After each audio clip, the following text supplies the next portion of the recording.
ஹரிநாராயண துரித நிவாரண பரமானந்த சதாசிவ சங்கர. உலகெங்கிலும் வாழ்ந்து கொண்டிருக்கும் ஸ்ரீராம் ஆஸ்ட்ரோ யூடியூப் சேனல் நேயர்களுக்கு டாக்டர் சைதை ராஜாவின் அன்பான வணக்கங்கள்.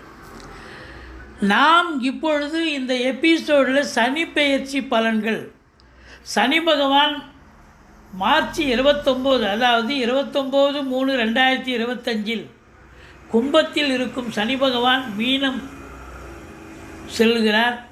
அப்போ இந்த 2.5 ஆண்டு காலம் 2025 முதல் 2027 வரை ஒவ்வொரு ராசிக்கும் இந்த சனி பகவான் எப்பேற்பட்ட பலனை வழங்கப் போகிறார் என்பதை பார்க்கலாம் வாங்க. அதற்கு முன் எங்களுடைய சேனலை பார்த்து கொண்டிருக்கும் அன்பர்கள், இதுவரைக்கும் சப்ஸ்கிரைப் செய்யாதவர்கள் சப்ஸ்கிரைப் செய்து கொள்ளும்படி கேட்டுக்கொள்கிறோம்.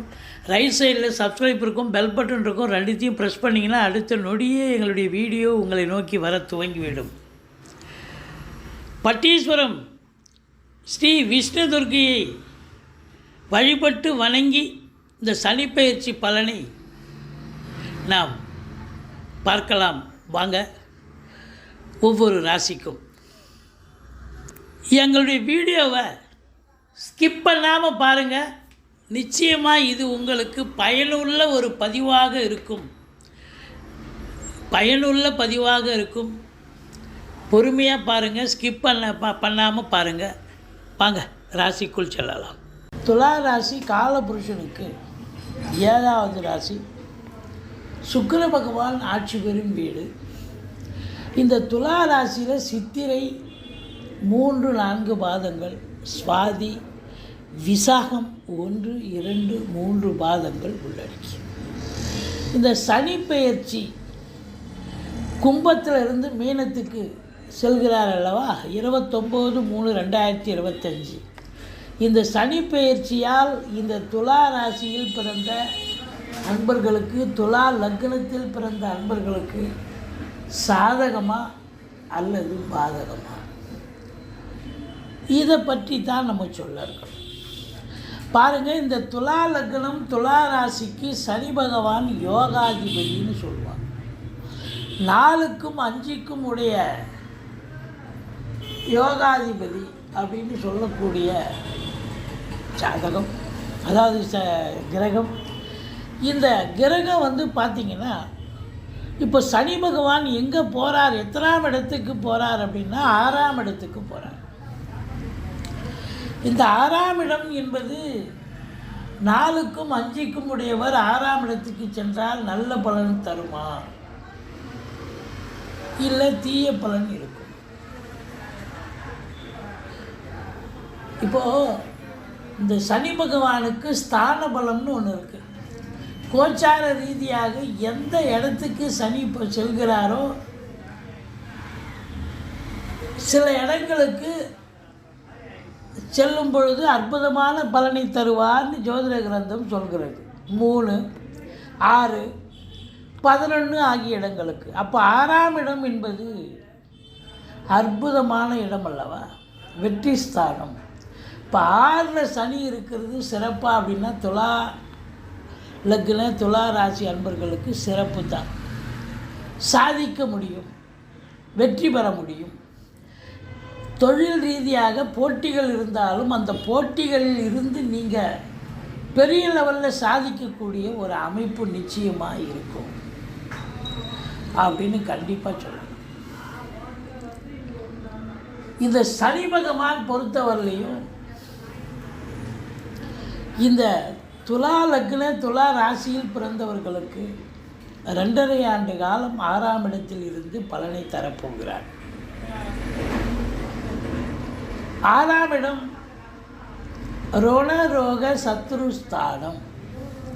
அப்போ ரோணரோக சத்ருஸ்தானம் என்று சொன்னால் எதிரிகள் ஓடி ஒளிவார்கள், எதிரிகளே இல்லை, போட்டிகளே இல்லை.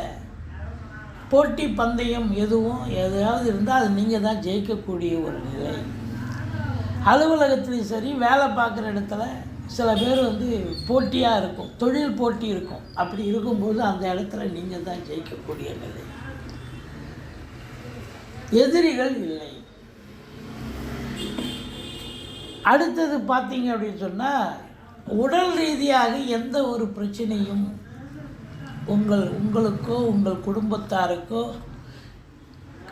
தாய் தந்தையருக்கோ உடன் பிறந்தவர்களுக்கோ யாருக்கும் எந்த பிரச்சனையும் பெருசாக இருக்காது. கண்ட்ரோலாக இருக்கும். எந்த பயமும் தேவையில்லை. சத்துருக்களால் தொல்லை இல்லை. தேக ஆரோக்கியம், அதனால் எந்த பிரச்சனையும் வராது. கடன் சுமை படிப்படியாக குறையும். கடனே இல்லைன்னா புதுசாக கடன் வாங்கிக்கலாம் அப்படின்னு சொல்லக்கூடிய ஒரு நிலை. இந்த துலா லக்னத்து இந்த சனி பகவான் 6ல் இருப்பவர் ஸ்தான பலத்தை நாம் இதுவரை பார்த்தோம். இப்போது பார்வை பலன் பார்க்கலாம். 3ஆம் பார்வையாக 8ஆம் வீட்டை பார்க்கிறார். 8ஆம் இடம் என்பது அசிங்கம் அவமானங்களை தரக்கூடிய இடம். அப்போ 8ஆம் இடத்தை பார்க்குறார் அப்படின்னு சொன்னால், உங்களுடைய பொருட்கள் தொலைந்து போவதற்கு வாய்ப்புகள் இருக்கிறது. களவாடப்படுவதற்கான வாய்ப்புகள் இருக்கிறது. உங்களை விட்டு கை நழுவி போக வாய்ப்புகள் இருக்கிறது. இப்போது ட்ரெயினில் போகிறீங்க, பஸ்ஸில் போகிறீங்க, உங்களுடைய பேக்கோ பையோ உங்களுடைய உடைமைகளை நீங்களே ஞாபக மறதியாக இழந்து விட்டு வரக்கூடிய ஒரு நிலையும் இருக்கும். அல்லது மற்றவர்களால் திருடக்கூடிய ஒரு நிலையும் ஏற்படும். 8ஆம் இடம் என்பது அசிங்கம் அவமானத்தை தரக்கூடிய இடம். அந்த இடத்த சனி பார்க்குறார் அப்படின்னு சொன்னால் நிச்சயமாக அசிங்கம் அவமானங்கள் ஏற்படும். சமூகத்தில் ஏற்படலாம், வேலை பார்க்குற இடத்துல இருக்கலாம், அல்லது உத்தியோகத்தில் இருக்கலாம், இல்லை நண்பர்கள் மூலமாக கூட அது நிகழலாம். அப்போது இந்த சனி பகவான் இந்த ஆராய்ச்சி கல்வி படிப்பாங்க இல்லையா, உயர்கல்வி, ஆராய்ச்சி கல்வி, வெளிநாட்டு கல்வி, இப்படி படிக்கக்கூடிய துலா லக்னம் துலா ராசி அன்பர்களுக்கு கொஞ்சம் சர்க்கிள்கள் ஏற்படும். சரியாக படிக்க முடியாது, சரியாக மார்க் ஸ்கோர் பண்ண முடியாது. அவங்களுடைய முழு வீச்சில் நீங்கள் செயல்பட்டாலும் முழுசாக நீங்கள் அச்சீவ் பண்ண முடியாது. சமூகத்தில் அறிமுகம் இல்லாத நபர்களிடம் நீங்கள் தோற்று போவீர்கள். இல்லை நீங்கள் ஏதாவது அவங்கக்கிட்ட நீங்கள் அசிங்கப்படவோ அவமானப்படவோ இடி சொல்லால் மற்றவர்களால் ஏளனப்படுத்தவோ வாய்ப்புகள் இருக்கிறது. அடுத்தது சனி பகவான் 6ல் இருந்து 12ஐ பார்க்கிறார். 12ஆம் இடத்தை பார்ப்பது என்பது செலவினங்களை குறிக்கக்கூடிய இடம். அது சுப செலவாகவும் இருக்கலாம், அசுப செலவாகவும் இருக்கலாம்.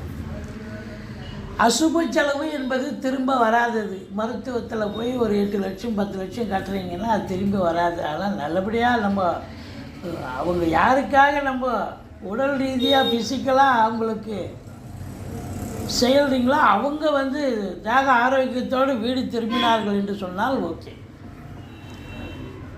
மற்றபடி இன்சூரன்ஸில் போட்டன்ற மாதிரி யாருக்கிட்டையாவது வட்டிக்கு ஏமாந்துக்கு கொடுத்து திரும்ப வராத கூட போயிடலாம். இப்போ தான் 1 ரூபா கட்டினா 2 ரூபா கிடைக்குது அப்படின்ற மாதிரிலாம் சில நிகழ்ச்சிகளை நிறைய பார்க்குறோம். நல்ல காசை நிறைய பேர் ஏமாந்து வட்டி 5 வட்டி கிடைக்குது 10 வட்டி கிடைக்குதுன்னு போட்டு ஏமாந்துடுறாங்க. ஸோ அதுபோல் பொருள் இழப்பு, பண இழப்புகள் ஏற்படும். டென்ஷன் இருக்கும். அது அயன போகம். டென்ஷன் மந்திரிச்சு விட்ட மாதிரி இருப்பீங்க. உடல் ரீதியாக செலவு உங்களுக்கே கூட வரலாம். எச்சரிக்கையாக இருக்கணும். அடுத்தது 10ஆம் பார்வையாக 3ஆம் இடத்தை பார்க்கிறார். ஆனால் அந்த 3ஆம் இடத்தை முதல் ஓராண்டு குரு பார்க்குறார். அப்போ ஒன்றும் பிரச்சனை இல்லை. குரு பார்க்க கோடி நன்மை. ஆனால் அதுக்கப்புறம் 1.5 வருஷம் குரு பார்க்க முடியாது. அப்போ இளைய சகோதரர்களுக்கும் உங்களுக்கும் அந்த பேலன்ஸ் உள்ள 1.5 ஆண்டு காலம் உங்கள் இளைய சகோதரர்களுக்கும் உங்களுக்கும் பிரச்சனை வரும். இல்லை அவங்களுக்கு தேக ஆரோக்கிய குறைவு ஏற்படும். இல்லை அவங்களுக்கு சமூகத்தில் ஒரு பின்னடைவு ஏற்படலாம். குறுகிய தூர பயணங்களால் பிரச்சனைகள் வரலாம். எடுத்த காரியங்கள் ஃபஸ்ட் அட்டெம்ப்டே ஜெயிக்காது, 11th அவர் தான் ஜெயிக்கும் அப்படின்னு சொல்லணும். ஸோ இப்படி சனி இருக்கக்கூடிய இடத்துக்கான பலனும் பார்க்கக்கூடிய பார்வைக்கான பலனையும் நம்ம பார்த்தோம். இப்போ 2.5 ஆண்டு காலம் சனி பகவான் நல்லது செய்வார். இருந்த போதிலும் பார்வை பலனையும் நம்ம பார்த்தோம். இந்த 6 சனி சிறப்பு தான், ஒன்றும் குறை கிடையாது. எதுலேயும் வெற்றி பெறக்கூடிய ஒரு அமைப்பை ஏற்படுத்தி தருவான்றது ஒரு பொதுவான கருத்து. கடன் காட்சிகள் இருக்காது, மற்றவங்களுக்கு ஃபிசிக்கலாகவும் எந்த பிரச்சனையும் வராது, செலவுகள் இருக்காதுன்னு சொல்லிக்கலாம். இப்போது இந்த ராகு கேது பேச்சு இருக்கிறது. இந்த ராகு உங்களுக்கு 5ஆம் இடத்துல வராது, கேது 11க்கு போகிறார். கேது 11க்கு போகிறாருன்னு சொன்னால் அப்போ அது நல்ல இடம். 11க்கு கேது சென்றால் நல்லதே செய்வார், அற்புதமான பலன்களை வாரி வழங்குவார்னு ஜோதிட கிரந்தம் சொல்கிறது. அருமையாக கொடுப்பார், சாதிக்கக்கூடிய ஒரு நிலை. இந்த 2 ஆண்டு காலம் பொருளாதார ரீதியாக பெரிய லெவலில் இந்த ராகு கேது பேச்சியால் சம்பாத்தியம் பண்ண போகிறீங்க அப்படின்னு கண்டிப்பாக சொல்லணும். எந்த ஒரு கிரகமாக இருந்தாலும் 11ஆம் இடத்தில் இருந்தால் அளப்பரிய பலனை கொடுப்பார். அப்போ இந்த 1 ஆண்டு காலம் ஏங்க நம்ம சனி பயிற்சி பலன் தானேங்க சொல்கிறீங்க, நீங்கள் ராகு கேது ஏங்க சொல்கிறீங்கன்னா இந்த 2.5 வருஷத்துக்குள்ளே எல்லாம் அடங்கியிருக்குல்ல. இவர் ராகு கேது டிரான்சிட் இருக்குது, குரு டிரான்சிட் இருக்குது, இவங்களும் இவங்களுடைய வேலையை செய்வாங்கள்ல. அவர் சனி நல்ல பலனே கொடுத்தாலும் மற்றவங்க கெடுபலன் கொடுத்தா அதையும் பார்க்கணுமில்ல. ஸோ அப்போ கேது இந்த 1 ஆண்டு காலம் 11ஆம் இடத்தில் இருப்பதால் அற்புதமான பலன்களை வாரி வழங்குவார். பொருளாதார ரீதியாக சாதிக்க போகிறீங்க, நீங்கள் நினச்சதெல்லாம் தொடங்க போகுது, நினைக்காத காரியங்கள் கூட ஈடேறப் போகிறது அப்படின்னு கண்டிப்பாக சொல்லலாம். 11இல் இருக்கும் கேது பகவான் பொருளாதாரத்தில் உங்களுக்கு அதிகமான சுபீட்சத்தை வழங்குவார் என்று சொல்லலாம். சரி, வாட்டர் போட் ராகு. ராகு 5ல் இருக்கார், ஆனாலும் குரு பார்வையில் இருக்கார். 5ஆம் இடத்து ராகு சில ப்ளஸ் இருக்குது, மைனஸ் இருக்குது. அந்த மைனஸை அந்த குரு பார்வை இருக்கிறதால இருக்கார். பயப்பட வேண்டாம். அதாவது பூர்வீகத்தில் பிரச்சனை வரும், பிள்ளைகளுக்கும் உங்களுக்கும் பிரச்சனை வரும் அப்படின்னு ஒரு கணக்கு இருக்குது. ஆனாலும் குரு பார்க்குறதால இந்த 1 ஆண்டு காலம் பிரச்சனை இருக்காது. மீதி 6 மாதம் தான் இருப்பார். அதுக்கப்புறம் அவர் இறங்கி மறுபடியும் மகரத்துக்கு போயிடுவார். அந்த 6 மாத காலம் மட்டுமே இந்த ராகு கேது பேச்சு நடந்து கடைசி 6 மாதம் குரு பார்க்கலங்கிற ஒரு கான்செப்டுக்காக என்ன ஆகும் அப்படின்னா, பூர்வீகத்தில் ஏதாவது பிரச்சனைகள் வரும், பிள்ளைகளுக்கும் உங்களுக்கும் கான்ட்ரவர்சி இருக்கும், கருத்து வேறுபாடு இருக்கும். அதாவது 5ஆம் இடங்கிறது சொத்து பத்து வாங்கி வச்சுருப்பீங்க. அந்த சொத்து பத்தில் யாராவது ஆட்டையை போடுறதுக்கோ, இல்லை எனக்கு இது வரைக்கும் இடம் இருக்குது, அது வரைக்கும் இடம் இருக்குது, நீங்கள் தப்பாக வேலி போட்டீங்க, தப்பாக செவுத்தை கட்டிட்டீங்க அப்படின்னு சொல்லி அவங்க டிஸ்பியூட் பண்ணி அவங்க ஏதாவது ஒரு பிரச்சனைக்கு வர வாய்ப்புகள் இருக்கிறது. 5ங்கிறது பூர்வீகம். அந்த 5ல் ராகு இருந்தால் என்ன ஆகும்னா, மனது ஒரு அலைபாயம், டென்ஷனாக இருக்கும், சந்தோஷமாக இருக்க முடியாது. ஏதோ என்ன அது மனசே சரியில்லை அப்படின்னு சொல்கிற அளவுக்கு ஒரு வைப்ரேஷன் எப்போவுமே மாறி போய்டும். டென்ஷன் வைப்ரேஷன் தான் இருக்கும் உங்களுக்கு 5ல் ராகு இருந்தால். பிள்ளைகளால் பிரச்சனை, பூர்வீகத்தில் பிரச்சனை, குலதெய்வ வழிபாடு பண்ணிக்கோங்க, நல்லாயிருக்கும். அந்த 6 மாத காலம்தான், மற்றபடி ஒன்றும் பயப்பட தேவையில்லை. ஏன்னா அதுக்கப்புறம் அவர் இறங்கிடுவார். இப்போது நம்ம 2.5 வருஷம் சனி பயிற்சிக்கு இதனுடைய 1.5 வருஷம் ஃபீட்பேக்கை நம்ம பார்க்குறோம். சரி, குரு வாட்டர் போட் குரு உங்களுக்கு 9ஆம் இடத்துல வரார். 3க்கும் 6க்கும் உடையவன், துலா லக்னம் துலா ராசிக்கு குரு நல்லவர் அல்ல என்று சொன்னாலும் 9ஆம் இடம் சிறப்பான இடம். 9ல் இருக்கும் கிரகங்கள் அளப்பரிய பலனை தரும். 9ஆம் இடம் பாக்கியஸ்தானம், அங்கே போய் குரு இருக்க கொடுத்து வைக்கணுங்க, சுப கிரகம். அப்போ பாக்கியமான சூழல், தந்தையால் யோக பாக்கியங்கள் நடக்கும். தந்தை உங்களுக்கு இது வரைக்கும் ஒன்றும் செஞ்சுருக்க மாட்டார். இப்போ கூப்பிட்டு எல்லாம் அவர் கடைசி காலப்பா, எனக்கு நீங்கள் உங்களுக்கு என்னென்ன வேணுமோ எல்லாத்தையும் பிரித்து எடுத்துன்னு போங்கப்பா, இந்தாங்கப்பா, இருக்கிறது பங்கு போட்டு கையில் கொடுத்துருவார். அது மட்டும் இல்லை, ஆன்மீக பயணம், வெளிநாட்டு பயணம் போவீங்க. இது வரைக்கும் எங்கேயுமே போகலைங்க அப்படின்னு சொல்லக்கூடிய அன்பர்கள் இந்த குரு பயிற்சி வந்தால் இந்த ஓராண்டு என்னென்னா ஒரு ஆன்மீகத்தை நோக்கி போவீங்க. அது ஆன்மீகங்கிறது லோக்கலில் இருக்கிற சாமி மட்டும் இல்லை, நீங்கள் வெளி மாநிலம் வெளிநாடு கூட போவீங்க. போயிட்டு சாமி கும்பிட்டு வருவீங்க, தீர்த்த யாத்திரை போவீங்க, இன்ப சுற்றுலான்ற பேரில் கூட போயிட்டு வரலாம். ஆனாலும் நீங்கள் தான தர்மங்கள் நிறைய செய்வீங்க. கோயில் குளங்களுக்கு போவீங்க, தான தர்மங்கள் செய்வீங்க. பாக்கியமான பாக்கியஸ்தானத்தில் போய் குரு அமர்வது மிக மிக சிறப்பு. அப்போது அந்த குரு உங்களுக்கு நல்லா இருக்கார் அப்படின்னாக்கா, 9ல் இருக்காருன்னா ரொம்ப சுபீட்சத்தை வாரி வழங்கப் போகிறார். ஆன்மீகம் மட்டும் இல்லை, நிதித்துறை நீதித்துறையில் வேலை பார்க்குறவங்களுக்கும் சிறப்பான காலம். சரி, பார்வை பலன் என்ன அப்படின்னா, ராசியை குரு பார்க்குறார். தெளிவான சிந்தனை, செயல்கள், எண்ணங்கள் ஏற்பட்டு முழு வீச்சோடு நீங்கள் ஒர்க் பண்ணுற வேலையாக இருக்கலாம், ப்ரொஃபஷன் இருக்கலாம், இல்லை தொழிலாக இருக்கலாம், சொந்த தொழிலாக இருக்கலாம், இல்லை வேலை பார்க்குற இடமா இருக்கலாம். எதுவாக இருந்தாலும் ஒரு ஃபுல் இன்வால்மெண்ட்டோடு வேலை பார்த்து சம்பாத்தியத்தை பெற்றுக்கொள்வீர்கள். கௌரவம், புகழ், அந்தஸ்து கிடைக்கும். சமூகத்தில் பேரு புகழ் உயரும். இது 1 வருஷத்துக்கு தான் பலன் குரு. அதுக்கப்புறம் பார்த்திங்கன்னா 3ஆம் இடத்தை அதே குரு பார்க்குறார் 7ஆம் பார்வையாக. சனி பகவானும் 2.5 வருஷம் பார்க்குறாரு. ஸோ முதல் ஒரு வருஷம் இது 2.5 வருஷம் சனி பார்க்குறார். 1 வருஷம் குரு பார்வை இருக்கிறதுன்னும் போது அந்த 1 வருஷம் நல்லதே செய்யும். எடுத்த காரியங்கள் சக்ஸஸ் ஆகும். இளைய சகோதர சகோதரிகள் உங்களுக்கு ஆதரவாக இருப்பார்கள். குறுகிய தூர பயணத்தால் நல்லது நடக்கும் அப்படின்னு ஒரு கான்செப்ட். ஆனால் இந்த 1 வருஷம் கழித்து குரு டிரான்சிட் ஆகி கடகத்துக்கு வந்துடாருன்னு சொன்னால், அப்போ அந்த வீட்டை சனி மட்டுமே பார்ப்பார். சனி பகவான் பார்க்குறார் 3ஆம் இடத்துனா, இப்போ இளைய சகோதர சகோதரிகளுக்கும் உங்களுக்கும் கருத்து வேறுபாடு வரும். அவங்களுக்கு உடம்பு முடியாமல் தேக ஆரோக்கியம் பிரச்சனை ஏற்பட்டு மருத்துவமனைக்கு செல்ல நேரிடும். எடுத்த காரியங்கள் காலதாமதமாகும் அப்படின்னு சொல்லிக்கிட்டே போகலாம். ஸோ இப்படி இந்த சனி பெயர்ச்சி, இந்த துலா லக்னத்துக்கு சனி யோகாதிபதியாக இருந்தாலும் அவர் போய் 6ல் போய் மறைகிறது அப்படின்னும் பொழுது பார்த்திங்கனாக்கா, நிச்சயமாக இந்த துலா லக்னத்துக்கு 6ல் சனி நல்லதே செய்வார், கெடுதல் செய்ய மாட்டார் அப்படின்னு ஒரு கான்செப்டுங்க.